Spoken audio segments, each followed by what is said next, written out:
Animated beer bubble physics. No, I'm not kidding. That's literally the first thing I noticed when rewatching Trailer 2. In the scene with Jason asleep on the couch, you can actually see bubbles rising inside the opened beers on the table. And honestly, it's details like this that remind you why Rockstar's been working on this game for so long, but that's just the tip of the iceberg. And let's stick with that same scene for a second, because yeah, most people probably noticed that we've got a PS5 inside GTA 6 before it even drops on PS5. But look closer. There are two controllers on the table, and what blew my mind is how the controller's light bar actually reflects through the beer bottle. That's not just good lighting. That's insane attention to material and transparency. I'm genuinely worried this game will be packed with hundreds of tiny details like this that most people will never even notice. Now jump to the scene where Jason is bench pressing at the beach gym and check out the weight plates. They actually rotate slightly as he lifts. Like, what? That's such a tiny throwaway detail, and it's wild that Rockstar thought of something that small. I mean, they could have easily locked the weights in place and nobody would have said a thing. But nope, they animated the slight spin. And once again, that's the kind of obsession with realism we're dealing with here. Another thing that really stood out to me is glasses. And I'm not talking about drinkware this time. I mean actual sunglasses and reading glasses. In previous GTA games, they were mostly just textures. No real reflections, just kinda dull and flat. But in Trailer 2, you can clearly see they've stepped it up. Look closely, and you'll notice what looks like real-time reflections bouncing off the lenses. If reflections like that are consistent across NPCs, cutscenes, and gameplay, then yeah, this is a serious leap forward. Same goes for car mirrors. We already saw a glimpse of this in Trailer 1. In one of the scenes, there was a clear reflection showing in the side mirror. But now, in Trailer 2, we get multiple scenes confirming it wasn't just a one-off. The reflections are there, they're sharp, and they're dynamic. So, finally, car mirrors are doing what they're supposed to do, reflecting the actual world behind you. It's the kind of thing that sounds basic, but in open-world games, it's pretty rare. Rockstar's clearly pushing the Rage engine further than ever. Next up, liquid animation. When Jason's carrying that six-pack of beer out of the store, watch closely. You can actually see the liquid inside each bottle sloshing around as he moves. It reacts naturally to every swing and tilt, like it has proper physics. And it doesn't stop there. When Jason and Lucia raise a toast to a new beginning, you can clearly see the liquid moving inside their glasses too. But the craziest example? That one guy waving an open beer around. And you can literally see it spilling out, splashing onto the ground. The attention to detail is on point here. And speaking of attention to detail, the environment reflections in this game are absolutely insane. In one of the scenes where Jason's passed out on the couch, you can actually see the TV screen reflecting not just on the glass picture frame to the left, but also on the surface of the table. It's subtle, but once you notice it, you realize just how far Rockstar has pushed their engine. These aren't just baked-in reflections either. They look dynamic in real time, so they went all in with ray-traced reflections this time around. The first-person driving animations look seriously leveled up. As far as I remember, we already had characters subtly vibing to the music in GTA 5, but here in 6, it looks even more refined. There's that gameplay-looking scene where Jason's tapping his finger to the beat on the steering wheel, and it feels so fluid and natural, like you're watching a real person zone out to their favorite track. Makes me think we'll see more of these kinds of small, unscripted moments during gameplay, not just static hands on the wheel. Let's talk hair, because GTA 6 might be going full Red Dead 2 levels here, or even beyond. Jason is shown with different beard and hair lengths throughout the trailer, from short stubble to a full beard, and clean cut to slicked back styles. That strongly suggests we're getting a dynamic hair growth system, not just preset haircuts. And it's not just about styles. The hair physics look unreal. In the prison scene where Lucia gets out, her hair looks incredibly detailed and lifelike. I'm honestly curious how long her hair can get. If there's an option to max it out, I'm going for it, just to watch the physics in action. You can already see how insane it gets in that explosion scene with the destroyed bus. Her hair's getting whipped around by the wind like it's being hit by a real blast. And since we're on that bus scene, let's talk about how insane the vehicle destruction looks. Look closely at the foreground. You've got shattered glass everywhere, broken shards laying across the rear, a whole metal panel ripped off, and even exposed wires dangling out. That's next level detail. I really hope this isn't just a scripted mission cutscene and that we'll actually get destruction like this during gameplay. I'm not saying we need BeamNG drive level physics. That would be overkill and probably kill performance. But if vehicles in GTA 6 can visually fall apart with more depth than in 5, like panels ripping or parts getting shredded, that'd be a massive upgrade.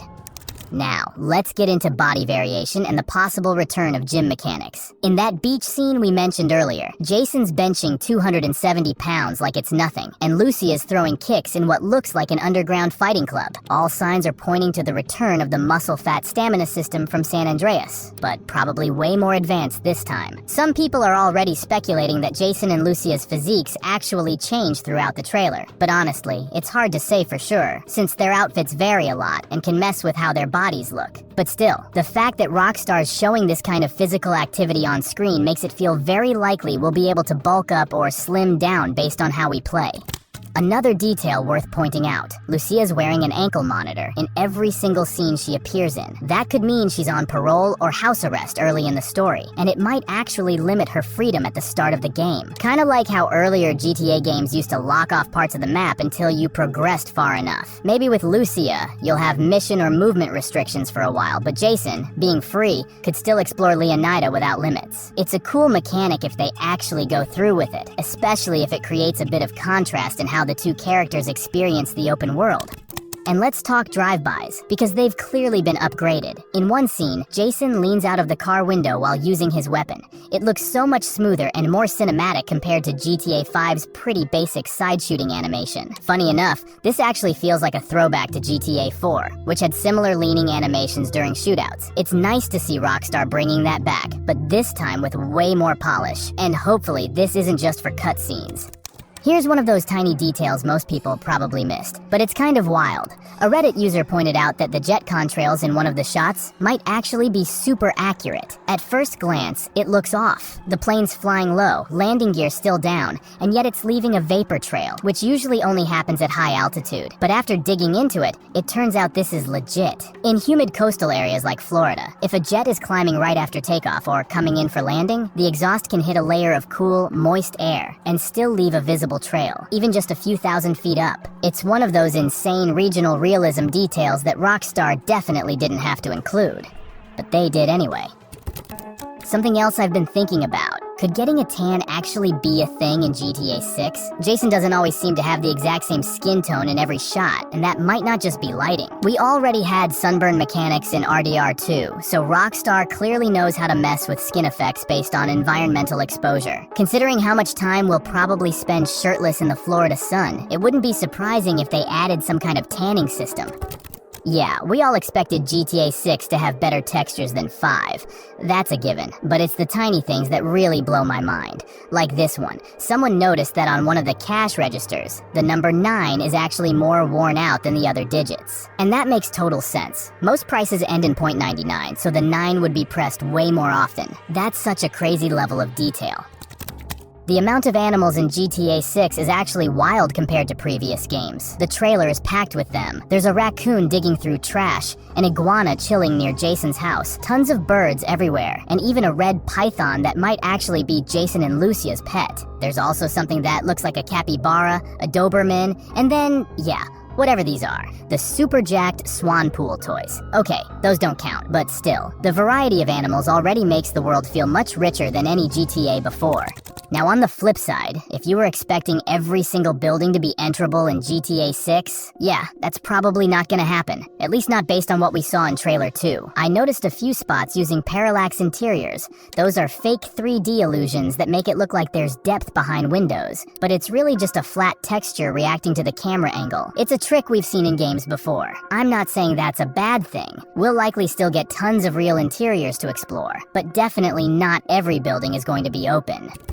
I originally wanted this video to focus strictly on the graphical side of things, but there were a few other details that caught my attention, and I just couldn't leave them out. So let's talk about them real quick. There's a quick shot in the trailer that looks straight out of Fast 5, a car speeding through the city while dragging a massive vault behind it. We've never really had anything like that in a GTA mission before. It might just be a scripted set piece, but what if it's more than that? Imagine if GTA 6 lets us actually tie things to vehicles using ropes or chains, not just for heists, but for creative problem solving, like ripping a door off a building instead of picking the lock, dragging an ATM machine out of a gas station, or even pulling another car out of the mud, maybe even something as wild as lassoing an NPC and dragging them like in Red Dead. There's also a moment where Lucia delivers a flying kick straight into someone's chest, and the whole setting looks like some kind of underground fight club. It's giving serious brawling minigame vibes, maybe even a full side activity. This wouldn't be totally new if you remember GTA 4, The Ballad of Gay Tony. That game had underground cage fighting too, but let's be honest, most people either forgot or never even played that DLC. If Rockstar brings that idea back with modern combat mechanics, better animations, and maybe even some kind of ranking or betting system, it could become one of the best side hustles in the game.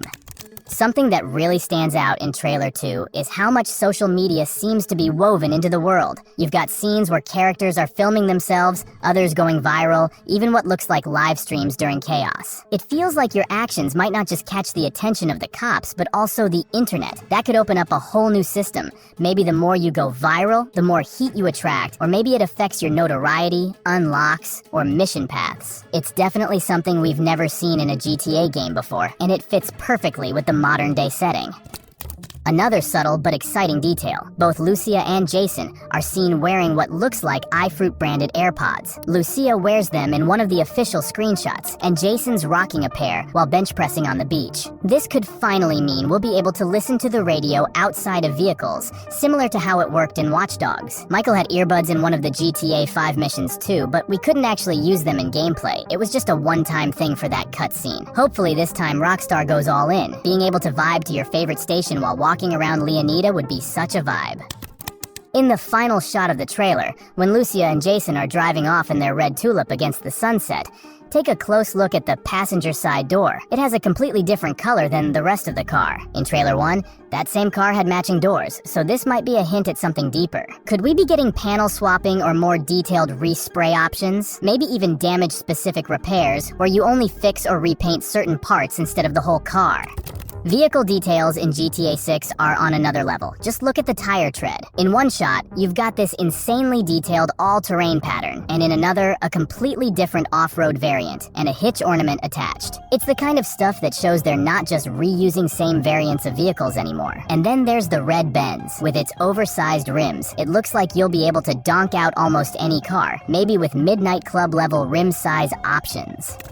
But it's not just the cars that are evolving. Even the safe house Jason's staying in seems to change over time. One shot has a makeshift curtain, basically just a sheet, while another shows a proper window blind installed. Tools are rearranged, a paint roller leans against the wall, and there's even protective cardboard laid down on the floor near the door, something that wasn't there when Jason first enters the place. I just hope this isn't some scripted story progression and that we'll actually get to customize and upgrade our apartments the way we want.